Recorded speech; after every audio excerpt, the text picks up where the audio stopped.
Salut tout le monde, je vous retrouve aujourd'hui en vidéo avec Capet, face Capet, au premier écran au monde 32/9e incurvé 1000R.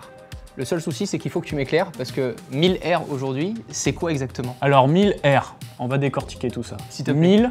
1000 mm, 1 mètre, R pour rayon, tout simplement. Ça veut dire que à distance idéale, c'est 1 mètre. On se met 1 mètre de l'écran, à peu près, bien entendu, ça dépend des gens, la qualité de leur vue, leurs habitudes. Le fait qu'on ait une courbure 1000R, il faut savoir, ça c'est très important, ça permet d'avoir vraiment une courbure adaptée à notre vue. C'est-à-dire que on bouge pas la tête, ou quasi pas, on a juste à balader le regard et c'est ultra naturel. Pour l'instant, ça me paraît vachement technique. Dans les faits, ça sert à quoi d'avoir un écran incurvé 1000R? Comme je l'ai dit, pour de la bureautique, tu te fatigues beaucoup moins. Je parle surtout pour des gens qui travaillent dans le numérique, par exemple. Tu passes pas 10 heures sans avoir mal au crâne sur un écran flat. Franchement, moi, ça fait des années que je suis sur des écrans, ça a été barre au crâne, la vue qui baisse au fur et à mesure. Là, en fait, vu qu'on a la courbure, c'est naturel. On balade le regard, on n'a pas l'œil qui fait un autofocus en deux temps quand on va aller chercher les côtés.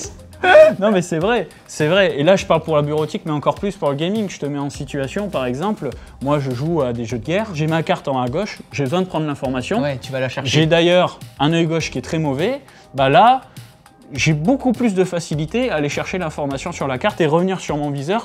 Donc ça donne un avantage assez conséquent. Quand je me suis renseigné sur le produit, j'ai vu aussi que 1000R, ça correspondait, je crois, au champ de vision humain. C'est la même chose? C'est ça qui fait que justement, on est autant à l'aise face à cet écran-là? C'est ça. Bah moi, j'ai testé le 1000R il y a peu. Et en fait, ce serait jusqu'à dire que l'écran plat, c'est pas naturel du tout, en fait. Dans le sens où, comme je te disais, il n'y a pas d'autofocus. C'est naturel, on balade le regard, c'est top. J'espère qu'à présent, vous savez à quoi correspond justement cette fameuse donnée sur ce nouvel écran Samsung Odyssey G9. A très vite, prenez soin de vous, ciao tout le monde. Ciao.